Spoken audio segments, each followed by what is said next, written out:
ഒരു E commerce owner അവര് ഇതില് ഈ SEO ഇൻവെസ്റ്റ് ചെയ്ത് കംപ്ലീറ്റ് ഓർഗാനിക് മാർക്കറ്റിംഗ് ഇൻവെസ്റ്റ് ചെയ്ത് അവര് ഈ കാറ്റഗറി ബേസ്ഡ് ആയിട്ട് അവർ നല്ല രീതിയിൽ വർക്ക്ഔട്ട് ചെയ്യുകയാണ്.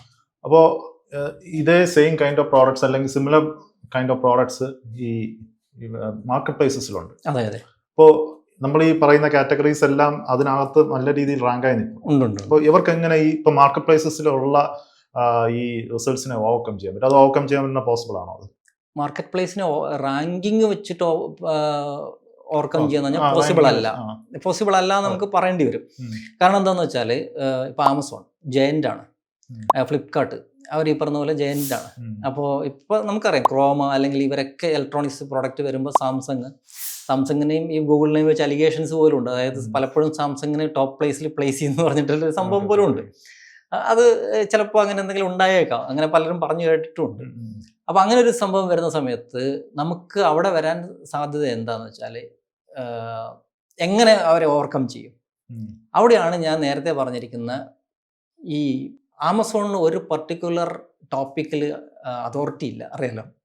ഫ്ലിപ്കാർട്ടിന് ഒരു പർട്ടിക്കുലർ ടോപ്പിക്കിൽ അതോറിറ്റി ഇല്ല.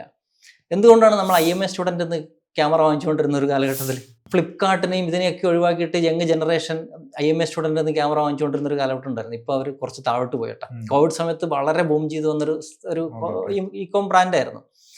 ക്യാമറയും ഗാഡ്ജറ്റ്സും ഒക്കെ വെക്കുന്നതാണ്, ഇപ്പോഴും ഉണ്ട്. പക്ഷേ ഇപ്പം അത്ര ഇതായിട്ടില്ല. എന്തുകൊണ്ടാണെന്ന് വെച്ചാൽ അവർ കൊണ്ടുവന്ന ഒരു ടോപ്പിക്കൽ അതോറിറ്റി ഉണ്ട്. അതായത് അവർ മെയിനായിട്ട് വെക്കുന്ന ഗാഡ്ജറ്റ്സും പിന്നെ 360 ഡിഗ്രി ക്യാമറാസും നമ്മുടെ ഹാൻഡി ആയിട്ടുള്ള ക്യാമറാസ് ബ്ലോഗേഴ്സിന് വേണ്ടിയിട്ടുള്ള ഇതിൽ അവർക്കൊരു ടോപ്പിക്കൽ അതോറിറ്റി ബിൽഡ് ചെയ്യാൻ പറ്റിയിരുന്നു. ഈ ടോപ്പിക്കൽ അതോറിറ്റി ആമസോണിന് ബിൽഡ് ചെയ്യാൻ പറ്റുമെന്ന് വെച്ച് കഴിഞ്ഞാൽ പറ്റില്ല. കാരണം അവർക്ക് ബ്രാൻഡ് അതോറിറ്റി ഉണ്ട്, വലിയ ബ്രാൻഡ് അതോറിറ്റി ഉണ്ട്. കാരണം എനിക്കിപ്പോൾ ഒരു ഇത് വാങ്ങണം, ഒരു ഗോപ്രോ വാങ്ങണം.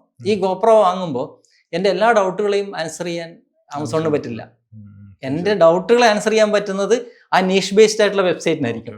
അപ്പോൾ ആ നീഷ് ബേസ്ഡ് ആയിട്ടുള്ള വെബ്സൈറ്റിൽ നമ്മൾ ഇത്തരത്തിലുള്ള കണ്ടന്റുകൾ കൊടുക്കുകയാണെന്നുണ്ടെങ്കിൽ നമുക്ക് ട്രസ്റ്റ് ബിൽഡ് ചെയ്ത് കൊണ്ടുവരാനും നമുക്കൊരു കമ്മ്യൂണിറ്റി ബിൽഡ് ചെയ്യാനും പറ്റും. ഓർഗാനിക് കണ്ടന്റ് ഏറ്റവും വലിയ ഇതാണ്. അതായത് ഈ നീഷ് ബേസ്ഡ് വെബ്സൈറ്റുകൾക്ക് അതിന് ചുറ്റും പ്രൊഡക്റ്റുകൾക്ക് ചുറ്റും ഒരു കമ്മ്യൂണിറ്റി ബിൽഡ് ചെയ്യാം. ഇമ്മീഡിയറ്റ് ബൈയിങ് അല്ല, നാളെ അവർ വാങ്ങിയേക്കാം. ആ രീതിയിലേക്ക് ഒരു കമ്മ്യൂണിറ്റി ബിൽഡ് ചെയ്ത് കൊണ്ടുവരാൻ പറ്റും. ആമസോൺ എന്ന് പറയുമ്പോൾ നമ്മൾ എപ്പോഴും അവിടെ പോകുന്നത് പ്രൈസിങ് ആണ്, ചീപ്പ് പ്രൈസ് ആണ് എന്നുള്ള രീതിയിൽ. പക്ഷെ അത് പ്രൈസിങ് മാത്രം ആയിരിക്കില്ല, പലപ്പോഴും റിവ്യൂ നോക്കും. അതെ അതുകൊണ്ട് ആമസോൺ. പക്ഷെ എല്ലാവരും ഇപ്പൊ ആമസോൺ തന്നെ വാങ്ങുന്നില്ല, അറിയാലോ.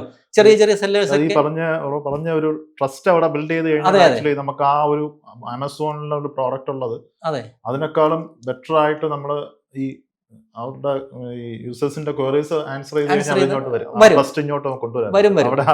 അതാണ് അതിന്റെ ഒരു ഇത്. പിന്നെ അത് മാത്രമല്ല, മാർക്കറ്റ് പ്ലേസിന് നമുക്ക് ഉപയോഗിക്കാം, നമുക്ക് അവിടെ പ്രസൻസ് ഉണ്ടാക്കാം. അവിടുന്ന് സെയിൽ നടക്കുന്നുണ്ടോ ഇല്ലയോ എന്നുള്ളതല്ല, എല്ലാ ബ്രാൻഡുകളും അവിടെ പ്രസൻസ് ഉണ്ടാക്കുന്നത് നല്ലതാണ്. കാരണം ആ പ്രസൻസ് നമ്മൾ ഉറപ്പായിട്ട് യൂസ് ചെയ്യണം. കാരണം ആമസോൺ ശരിക്കും പറഞ്ഞാൽ ഗൂഗിൾ പോലെ തന്നെ ഒരു സെർച്ച് എഞ്ചിൻ ആയിട്ട് തന്നെയാണ് വർക്ക് ചെയ്യുന്നത്. അപ്പൊ ആ പ്ലാറ്റ്ഫോം നമുക്ക് ഈ പറഞ്ഞ പോലെ നന്നായിട്ട് ഉപയോഗിക്കാം. ഞാൻ പുതിയതായിട്ട് DTC തുടങ്ങുന്നവർക്ക് അത് തന്നെയാണ് പറയുന്നത്. അവരുടെ ഓൺ പോർട്ടലാണ് നമ്മൾ ഇമ്പോർട്ടൻസ് കൊടുത്താലും ഈ മാർക്കറ്റ് പ്ലേസിലും കൂടെ അവരുടെ നമ്മളെ പ്രസൻസ് സ്റ്റാർട്ട് ചെയ്യുക. അപ്പൊ അത് ട്രസ്റ്റ് ബിൽഡ് ചെയ്യും. മാത്രമല്ല അവിടെ നിന്ന് ഒരു അഡീഷണൽ സെയിൽസ് ഒക്കെ വരും. അത് ഭാവിയിൽ നമ്മളുടെ ഓൺ പോർട്ടലിലോട്ട് തന്നെ അവർ വീണ്ടും റിപ്പീറ്റഡ് ആയിട്ട് കസ്റ്റമേഴ്സിനെ ബിൽഡ് ചെയ്യാം.